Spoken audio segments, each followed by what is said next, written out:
এই বাড়ি মরা ফোড়া নাম গায় কেনা? এত বড় সাহস! এই বাড়িতে হরে কৃষ্ণ নাম যাইয়ে দেখে আর কেউ না, ওনার বেটার বউ। সেই দিন বিয়ে দিয়ে আনছে। হায় রে কপাল পড়ছে। জমিদার একটু নরম হয়ে ছেলের কাছে গেছে। বাবা, কি শোনো, আমি শ্বশুর মশাই, আমার পক্ষে তো প্রথম দিনই কটু কথা বলা সম্ভব নয়। তুমি বৌমাকে বুঝিয়ে বলো এই বাড়িতে সব কৃষ্ণ নাম চলবে না। এ বাড়িতে কোনো সাধুগুরু বৈষ্ণবের সেবা চলবে না।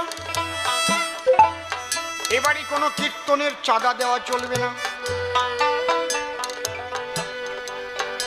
এখন ওই বউটা ভাবছে, এ কি,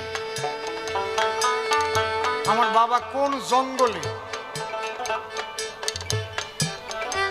আজ এমনি ভাবে আমাকে নির্বাসনে দিয়ে দিল। এর চাইতে যদি একটা রিক্সাওয়ালার সঙ্গে আমার বিয়ে হতো, দিনান্তে যদি একবারও খেতে দিত, যদি আমাকে কৃষ্ণ নাম করতে দিত, তাহলে আমি যে বড় খুশি হতাম।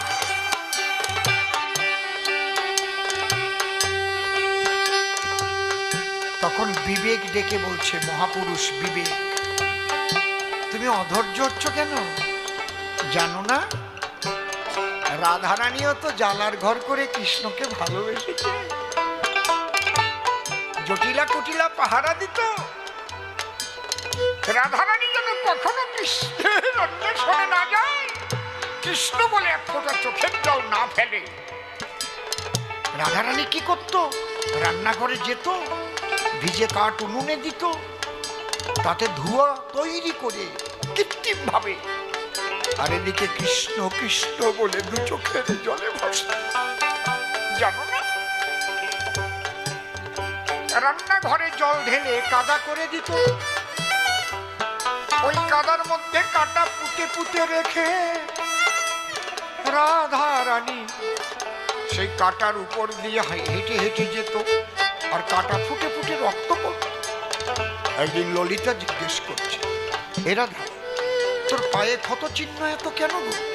কয়, আমার পায়ে আমি নিজে ইচ্ছা করে কাটা ফুটিয়েছি, মাটিতে কাটা বিঁধে বিঁধে তার উপর হেঁটেছি। কেন?